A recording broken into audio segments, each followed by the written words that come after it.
Muy buenos días a todos. Estamos dando inicio al comité GSC correspondiente al 3 de julio de 2018.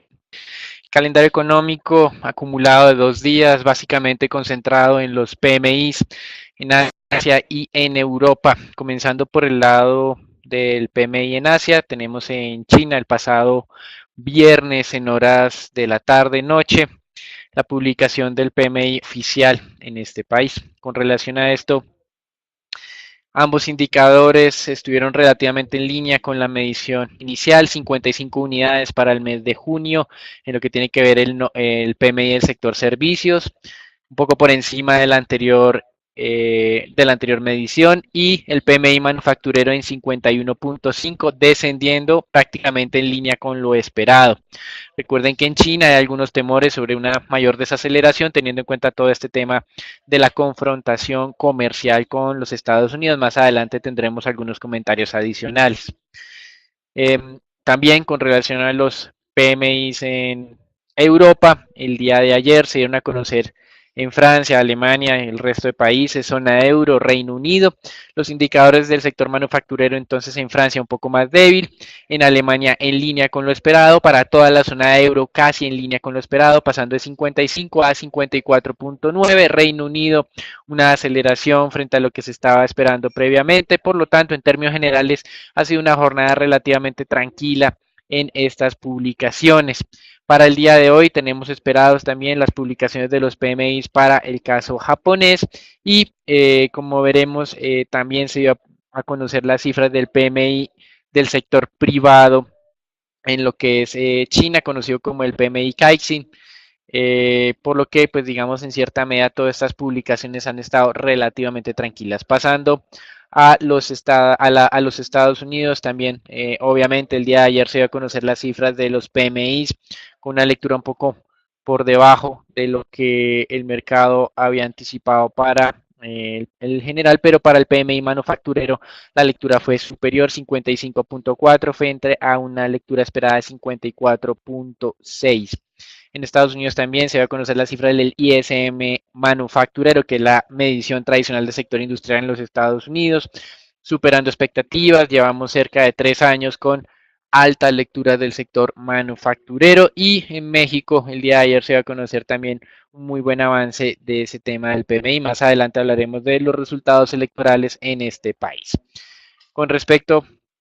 a lo que tenemos para la jornada de hoy, se va a conocer en Europa el indicador de ventas minoristas creciendo 1.4%, algo por debajo de lo esperado, y también se esperan las declaraciones del economista en jefe del Banco Central Europeo. Recuerden que el mercado está esperando ya para el otro año el primer incremento de tasas de interés, pero digamos que en cierta medida el Banco Central Europeo ha avisado con suficiente tiempo para hacer una transición relativamente suave cuando ocurra este momento. Con respecto a los Estados Unidos, hoy tenemos cifras de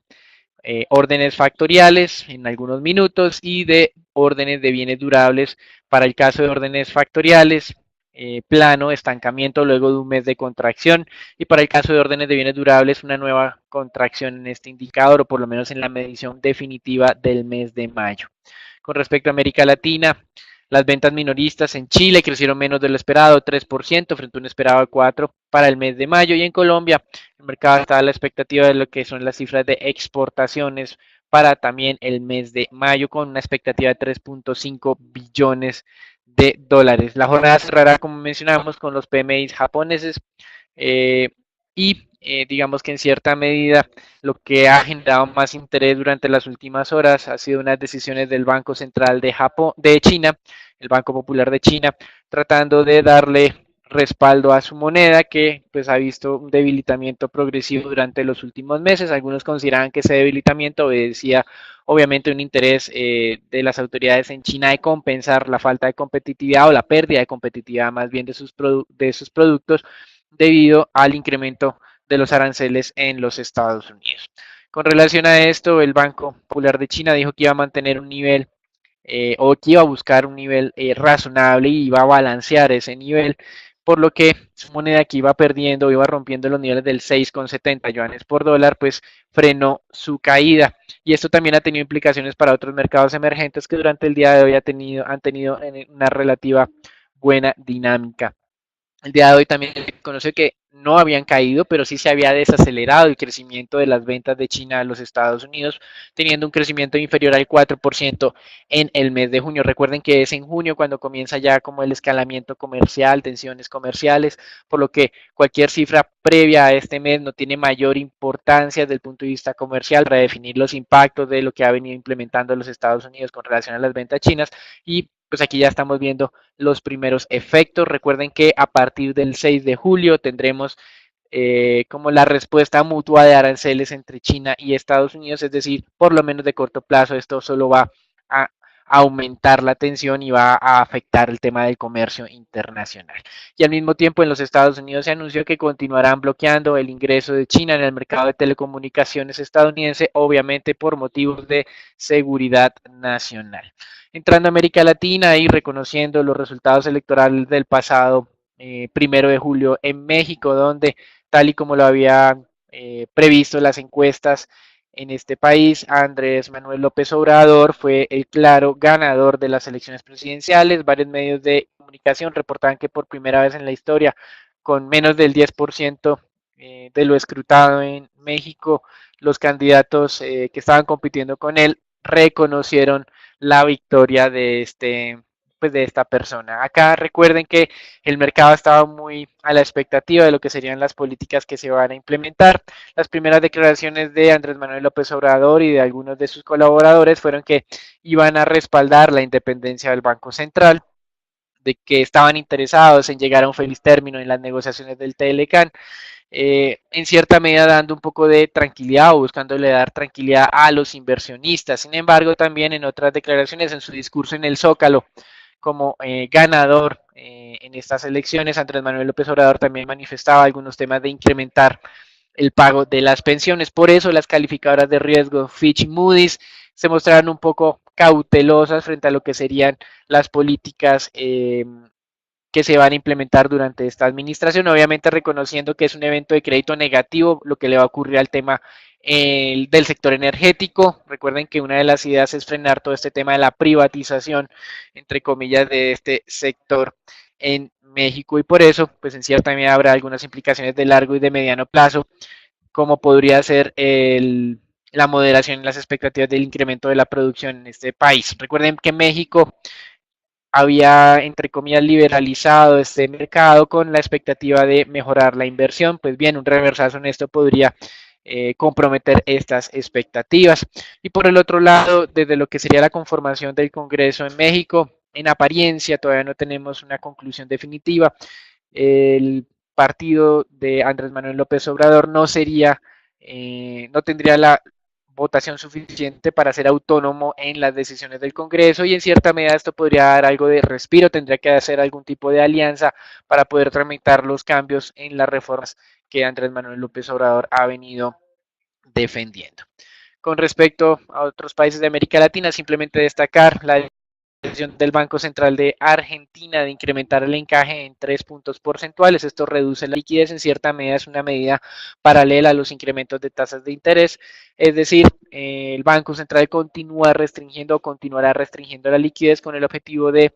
llevar la inflación a los objetivos del PRO, niveles del 19%, por debajo del 20%, algo que este año en apariencia no lograría. Eso es todo en lo que son los anuncios económicos, entrando en la dinámica de los mercados. Estamos viendo hoy una muy buena respuesta. En Europa, la noticia destacada es el acuerdo migratorio que alcanzó la coalición de gobierno en Alemania y en cierta medida esto respalda la idea que se mantendrá en el poder Angela Merkel y de esta forma dio algo de digamos, de respaldo y de impulso adicional a lo que es Europa. Como ustedes pueden ver, la mayoría de mercados europeos teniendo valorizaciones cercanas al 1%. Con respecto a las recomendaciones, Banco Santander redujo la recomendación de las acciones brasileñas de sobreponderar a neutral, mejoró la de México, aunque como ustedes pueden ver el mercado mexicano accionario todavía pues está absorbiendo de manera negativa los resultados electorales. Entonces Banco Santander mejoró la recomendación para México desde subponderar a sobreponderar y para Colombia también la mejoró desde neutral a sobreponderar, teniendo a Davivienda como su acción recomendada o ingresando en reemplazo de Nutresa.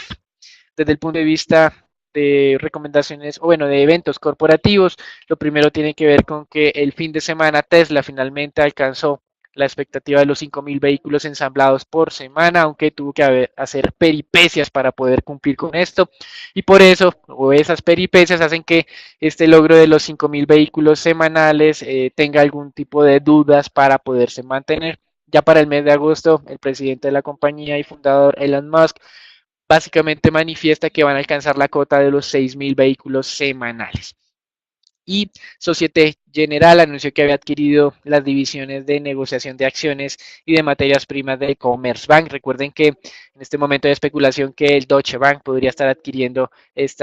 pues podría estar pensando en una fusión con Commerzbank en Alemania. Y desde el punto de vista de nuevos eventos en el Departamento de Justicia de los Estados Unidos, se dio a conocer que está llevando un proceso en contra de la minera Glencore, la misma que en algún momento había obtenido el contrato de renovación de la refinería de Cartagena en Colombia, que obviamente contrato del cual digamos, se salió y se lo volvió a ceder a Ecopetrol. Con respecto a esta investigación, esta compañía está siendo, digamos, procesada, sería procesada por posible corrupción y lavado de dinero en Nigeria, Congo y Venezuela, así como su principal trader de materias primas está siendo investigado en el Reino Unido, también por el pago de soborno a una empresa israelí. Eso es todo por ahora, los dejamos con Natalia. En cuanto a los futuros del Standard Poor's, vemos que pues, estos siguen muy de cerca ese nivel de los 2.700 puntos, pero pues no han logrado ni romperlo ni mostrar tampoco avances positivos en cuanto a las acciones en los Estados Unidos, con lo cual pues no vemos cambios relevantes a pesar de que tenemos las dos primeras señales de posible agotamiento por parte de nuestro indicador. Lo que estamos viendo es estabilidad sobre este nivel de los 2.726 puntos, donde les recuerdo que el soporte estaría sobre los 2.700 y nuestro nivel objetivo cercano a los 2.800 que pues fue previamente alcanzado pues por unas leves jornadas en lo que fue mediados de junio, pero pues sí se mantuvo allí en lo que fue los meses de febrero y marzo, cercano entonces a ese nivel de los 2.800 puntos. En cuanto al mercado de divisas, el dólar durante la jornada de ayer mantuvo la fuerza frente a las principales monedas, incluyendo las de mercados emergentes, donde veremos entonces que el índice de XY pues, se mantiene también por encima de los 95 puntos. Los analistas creen que seguirán presionadas puntualmente lo que son las monedas de mercados emergentes por factores de corto plazo internos, como es el caso de Brasil, las elecciones que están programadas para el mes de octubre y a su vez por un dólar en aumento, pues que continúa entonces con esta tendencia positiva y la perspectiva que se tiene de las posibles subidas adicionales en las tasas de interés en Estados Unidos. Lo que vemos ya el día de hoy es que se revierte un poco la dinámica que les estoy mencionando. Ya vemos en las monedas del G10, la mayoría gana frente al dólar estadounidense, donde sobresale entonces el avance de la corona sueca del 1.18%, y en las monedas de mercados emergentes lo que vemos también es que la mayoría se mantiene entonces en el terreno positivo. La lira turca vuelve a perder contra el dólar estadounidense, un retroceso del 1,04%, y el peso mexicano revierte también las pérdidas y lo que fue la primera reacción después de las elecciones presidenciales, con un avance del 1,69%. Frente a esta moneda puntualmente, los analistas creen que ingresa en una semana en una nueva fase de mayor volatilidad tras la victoria de Andrés Manuel López Obrador, y que los inversionistas pues temen a que el enfoque que pueda llegar a tener este presidente no sea tan favorable para el mercado. El presidente electo buscó mostrar garantías de estabilidad económica, pero mencionó la posibilidad de revisar contratos petroleros, algo que genera un poco de nerviosismo dentro del mercado. Y en el mercado petrolero, a pesar de esos sondeos que muestran un incremento de la producción de la OPEP para el mes de junio de cerca de 320.000 barriles y de las declaraciones del día de ayer de Rusia y de Arabia Saudita que van a hacer todo lo posible para incrementar la producción en cerca de 1 millón de barriles, los anuncios, por un lado, de la fuerza mayor decretada por Libia, es decir, incumplirá esas ventas comprometidas de petróleo que tenía por problemas desde el punto de vista operativo, y también pues lo que viene ocurriendo con Venezuela y las expectativas de los impactos de las sanciones estadounidenses a Irán, mantiene la tendencia alcista del mercado petrolero. Recuerden lo que mencionamos la semana pasada, de que este tema de las sanciones a Irán y la imposibilidad de que los incrementos de producción de la OPEP sean suficientes para balancear el mercado han tenido un impacto alcista en los precios del petróleo que han sido más fuertes de lo anticipado inicialmente. Algunos participantes del mercado consideran que el precio del petróleo alcanzará los $80 el barril. Sin embargo, ha llamado la atención la reducción del spread entre el Brent y el WTI. Parece que esta alza es más de tipo o más digamos que ha impactado más en lo que es el WTI que en el Brent, y en este momento el spread es de solo $3 por barril entre uno y otro, cuando en algunos momentos alcanzaban niveles cercanos a los $15. Y desde la parte técnica, tal y como lo mencionaba también Daniel, pues continúa entonces esta tendencia positiva que fue iniciada desde el 22 de junio, continúa una pendiente bastante pronunciada que ubicaba entonces el WTI en niveles no vistos desde el 2014 y muy por encima entonces de ese nivel de los $74 el barril. El nivel de soporte pues ya se ubica bastante lejos, lo que sería este nivel de los $70, por lo cual lo que tendríamos que monitorear sería el nivel de los 72 que corresponde con el reciente techo de este ligero canal lateral en el que se mantuvo el WTI durante los meses de mayo, durante todo el mes de mayo, y que sería entonces el primer nivel a considerar para una toma de utilidades. Siguiente resistencia estaría sobre los $78, un poco lejos del nivel actual, pero pues por el momento se mantiene entonces esta tendencia al alza.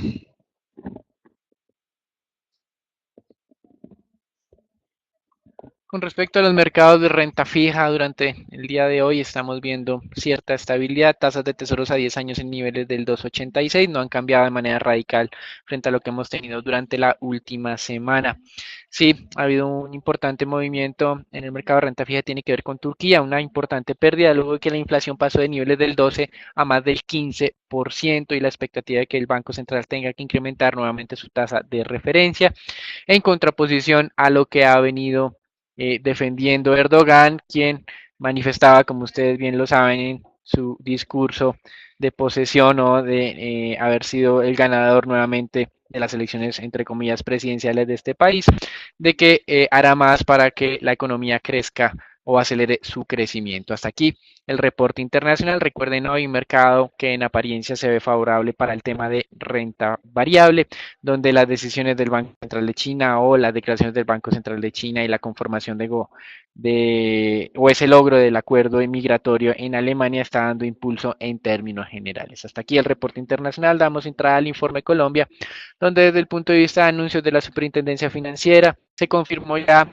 la cesión de activos pasivos y demás contratos de la división minorista y pyme de Citibank Colombia hacia Scotiabank. Esto era algo que ya se venía mencionando de hace varios meses. Simplemente se oficializó ya el cambio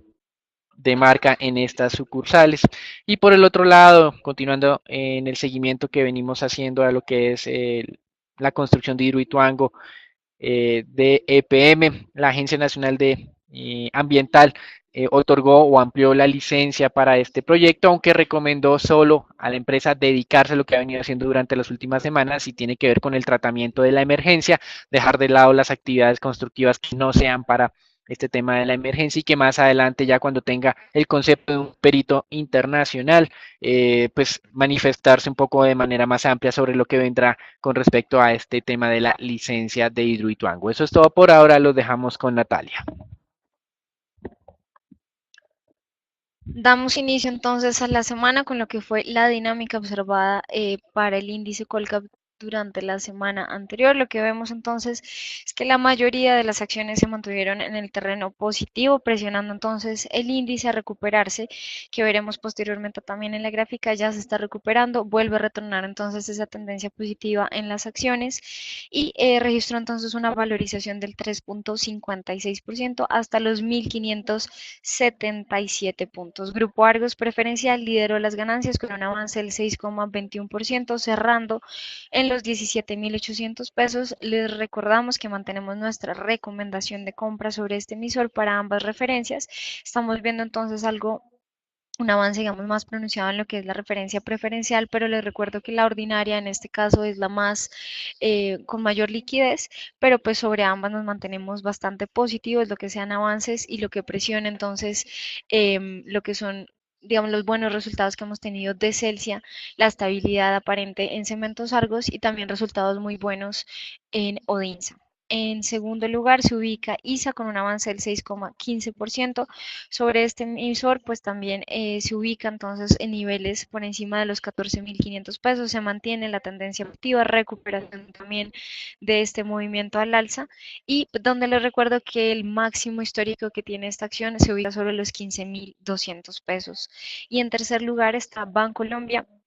ordinaria con una valorización del 5,43%. En medio de lo que fue una semana de recuperación puntual en el sector financiero, veremos también avances en la vivienda de un 4,58%, que pues nos llama mucho la atención dado que está en niveles máximos históricos para la acción. Continúa entonces con esta senda, incluso después de haber atacado el nivel de los 35.000 pesos y muy en línea con esto entonces se da la recuperación de casi todas las acciones del sector financiero. Grupo Aval también mostrando un avance del 3,36% y Bancolombia Preferencial también con un avance del 4,75%. En el terreno negativo sobresale la caída de Avianca, un retroceso del 7,28%, que pues creemos desde la parte fundamental no hay actualizaciones diferentes a lo que fueron las cifras operacionales mostradas para el mes de mayo y lo que fue la posible afectación de algunos vuelos en Argentina por el paro nacional. Sin embargo, no creemos que estos dos elementos tengan la fuerza suficiente para generar este retroceso tan pronunciado y lo que sí creemos es que esta caída es más dada desde la parte técnica con lo que fue el ataque al reciente soporte de los 2.500 pesos, que era también ese mínimo que veníamos monitoreando durante varios meses atrás y correspondía entonces con ese soporte desde la parte técnica. Lo que fue este ataque pues ya generó entonces que se rompiera y continúe entonces esta caída y que ya se ubica sobre los 2.300 pesos, donde el siguiente nivel estaría cercano a los 2.000 pesos. En cuanto al índice Colcap, vamos a ver cómo este pues se está recuperando, ya como lo veníamos aquí viendo puntualmente en las acciones, ya se está ubicando cerca de los 1.570 puntos. Nuestro indicador de tendencia marca de nuevo una tendencia al alza, con lo que es este ataque a los 1.570 puntos. Les recuerdo, el siguiente nivel está muy de cerca en los 1.580, pero no descartamos entonces movimientos cercanos a los 1.600 puntos. Y pasando con ya noticias corporativas, la primera de ellas está relacionada con Cemex. A través de información relevante, la compañía informó que su subsidiaria indirecta Cementos Bayano suscribió un crédito con Lomes International, que es otra compañía también del sector cementero, y, este pues fue aprobado por ambas juntas directivas. El crédito es por un monto máximo de 250 millones de dólares. Está otorgado para 2 años y tiene como objetivo el prepago de las obligaciones financieras de Cementos Bayano, con el objetivo principal de disminuir un poco los niveles de apalancamiento de la compañía. Pasando ahora con lo que tiene que ver con ISA.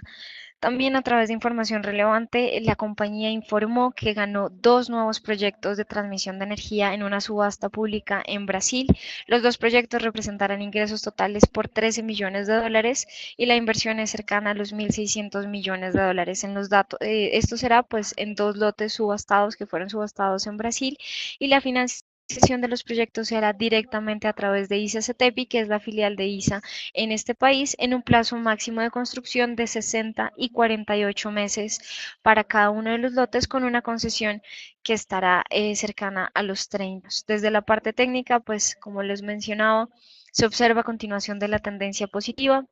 Lo que fue ese nivel de los 14.300 es el nivel de entrada óptimo, pero pues ya nos estamos acercando de nuevo a niveles máximos alcanzados por la acción, los 15.000 pesos, y lo que fue el 15.200 pesos sería entonces el objetivo en el corto plazo y entraremos a evaluar si continuar entonces este movimiento al alza, dado que varias noticias fundamentales soportan este movimiento.